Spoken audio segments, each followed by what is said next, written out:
On April 2nd of 2014, the Associated Press released a report exposing how the U.S. government recently attempted to topple the Cuban government yet again. This time the plot hinged on the creation of a communications network called Zunzuneo, which was essentially a primitive version of Twitter. The plan, which was cooked up by the U.S. Agency for International Development, USAID, and the U.S. State Department, was to build up a large following of users and then push them towards revolt. The network was built using shell companies and financed through a foreign bank to hide their connections to Washington. The Obama administration defended the program, saying that it, quote, had disclosed the initiative to Congress. Of course, we all know it's perfectly alright to use covert operations to topple a foreign government, as long as you let Congress know a little bit in advance. No big deal, they just want to be kept in the loop.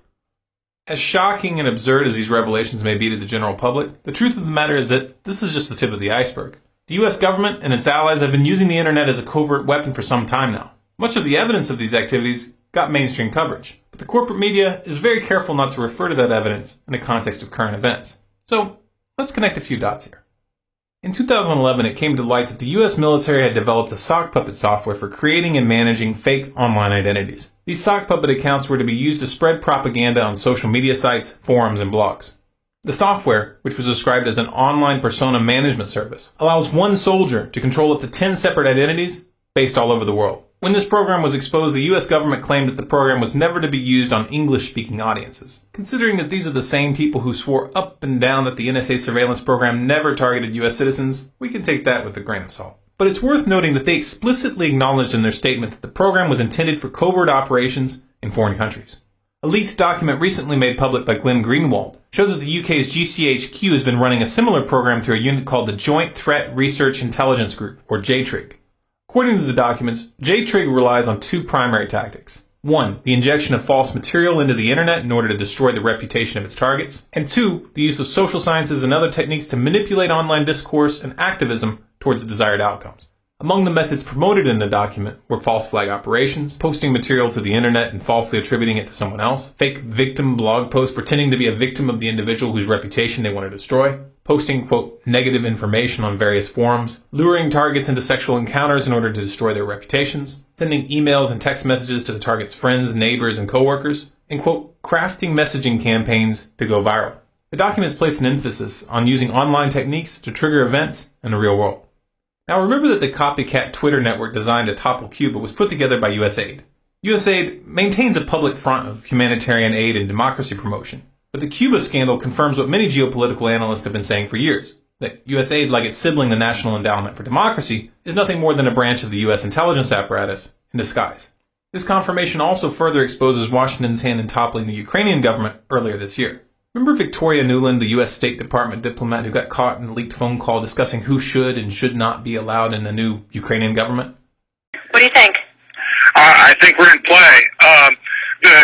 The Klitschko piece is obviously the complicated electron here, especially the announcement of him as deputy prime minister. And you've seen some of my notes on the troubles in the marriage right now, so we're trying to get a read really fast on where he is on this stuff. But I think your argument to him, which you'll need to make, I think that's the next phone call we want to set up, is exactly the one you made to Yachts. And I'm glad you sort of put him on the spot on where he fits in this scenario. And I'm very glad he said what he said in response. Good. So I don't think Cleach should go into the government. I don't think it's necessary. I don't think it's a good idea. Yeah, I mean, I guess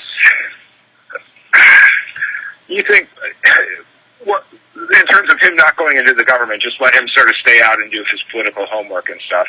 I'm just thinking, in terms of sort of the process moving ahead, we want to keep the moderate Democrats together. The problem is going to be Tony Book and his guys. And, you know, I'm sure that's part of what Yanukovych is calculating on all of this. I think Yachts is the guy who's got the economic experience, the governing experience. He's the guy, you know, what he needs is Cleach and Tony Book on the outside. He needs to be talking to them 4 times a week. You know, I just think Cleach going in, he's going to be at that level working for Yatsenyuk. It's just not going to work. Yeah, no, I think that's right. Okay.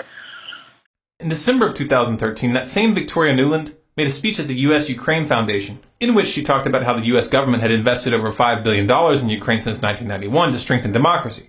as they build democratic skills and institutions, as they promote civic participation and good governance, all of which are preconditions for Ukraine to achieve its European aspirations. We've invested over $5 billion to assist Ukraine in these and other goals that will ensure a secure and prosperous and democratic Ukraine. She also specifically highlighted the important role that the U.S.-Ukraine Foundation played in achieving their objectives. The support of the people in this room is absolutely essential. We thank you for all you are doing. We thank you for your partnership all these years, and we look forward to continuing to stand shoulder to shoulder with you as we take Ukraine into the future that it deserves. Her statements, taken on their own, aren't incriminating. However, if you go to the U.S.-Ukraine Foundation's website, you'll find that many of their programs are funded and run by the U.S. State Department and USAID. Now remember, this is the same USAID that just got caught attempting to topple Cuba. And USAID's connections to the Ukrainian coup don't end there. It just so happens that Larry Diamond, the executive producer of the I Am Ukrainian video that went viral at the height of the crisis in Kiev, isn't just a member of the Council on Foreign Relations and a National Endowment for Democracy and an advisor for the U.S. State Department. His public profile also mentions that he's worked as a consultant for USAID. That's interesting, isn't it? Let's connect a few more dots, shall we? Remember that drama in March where Liz Wall quit RT News on air to protest their coverage of the events in Ukraine? It created quite the stir, even among activists who are usually critical of U.S. foreign policy. That event was staged. A neocon think tank called the Foreign Policy Initiative knew the stunt was about to happen and began tweeting out hints 20 minutes in advance. The first tweet: word on the street says that something big might happen on RT in about 20 to 25 minutes. Then, 10 minutes before Wall would quit on air, they tweeted, word on the street says you're really going to want to tune into RT. Something big may be going down. And finally, at 5:26 p.m., at the very moment that Wall quit, the Foreign Policy Initiative's Twitter account broke the news. RT anchor resigns on air. She cannot be part of a network that whitewashes the actions of Putin.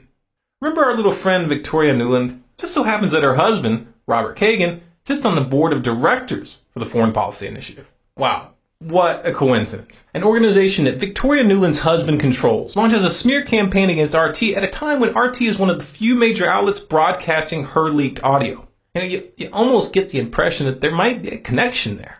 Robert Kagan also serves on the U.S. State Department's Foreign Affairs Policy Board, and he co-founded the Project for the New American Century with William Crystal, who also sits on the board of the Foreign Policy Initiative. Do a little research into the Project for a New American Century if you want to really dig up some interesting connections. All just coincidences. I'm sure it's also just a coincidence that James Kirchik, who happens to be a member of the Foreign Policy Initiative, released an exclusive interview with Liz Wall on the Daily Beast just 1 hour after her choreographed stunt. Here's James and Liz posing together in a freedom selfie. The Liz Wall stunt was a fairly benign example of social media being used to manipulate public opinion. To really understand how far these kinds of psychological operations are taken, we need to step back to February 20th when a video went viral showing snipers shooting protesters in Kiev. Almost everyone assumed that these were Ukrainian government forces firing the shots, but they weren't. The following phone conversation between EU Foreign Policy Chief Cathy Ashton and Estonia's Foreign Minister Urmas Paet, which was leaked to the public on March 5th, makes this very clear. Yeah. So that he has some sort of, how to say, trust among all these Maidan people and civil society. And second, what was quite disturbing, the same Olga told that, well, all the evidence shows that people who were killed by snipers from both sides, among policemen and people from the streets, that they were the same snipers killing people from both sides. Well, that's. So that, and then she also showed me some photos. She said that as medical doctor, she can, say that it is the same handwriting, the same type of bullets, and it's really disturbing that now the new coalition, that they don't want to investigate what exactly happened, so that there is now stronger and stronger understanding that behind snipers, it was not Yanukovych, but it was somebody from the new coalition. It doesn't take a rocket scientist to figure out that the only parties who benefit from shooting both police and protesters at the same time are those who are working to topple the Ukrainian government. That much is obvious. The only real question here is whether the footage of the shootings in Kiev was filmed and released by the perpetrators themselves. We'll never know for sure unless there's a real investigation. And no, having the primary suspect run the investigation doesn't count. We saw the same tactic of killing civilians and using a coordinated media campaign to pin the blame on a government targeted for regime change in Syria in 2013. But the internet is a double-edged sword. And the truth slipped out. During our investigation for crimes against humanity and war crimes, we collect some witness testimony that made to appear that some chemical weapons were used, in particular nervine gas. And what appeared on to our investigation that was used by the opponents, by the rebels, and we have no indication at all that the government, the authority of the Syria government, have used chemical weapons. These were U.S.-backed rebels that killed thousands of innocent civilians with nerve gas. Those that funded this atrocity are still walking free. Those who coordinated the sniper killings in Kiev are still walking free. In fact, they're in positions of power. And yet the mainstream media and these so-called world leaders won't even so much as call them out. Just think about that for a second. Front groups, sock puppets, public relations stunts, and outright murder. That's how Washington and its allies topple governments and manipulate public opinion in the age of the internet. But make no mistake, this is not new. I thought that it was a matter of real concern that planted stories intended to serve a national purpose abroad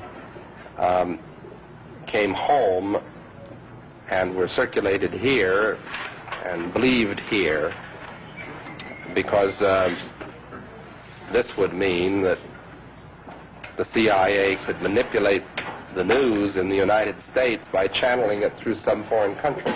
And we're looking at that very carefully. Do you have any people being paid by the CIA who are contributing to a major circulation American journal? We do have people who submit pieces to American journals. Do you have any people paid by the CIA who are working for television networks? This, I think, gets into the kind of getting into the details, Mr. Chairman, that I'd like to get into in executive session.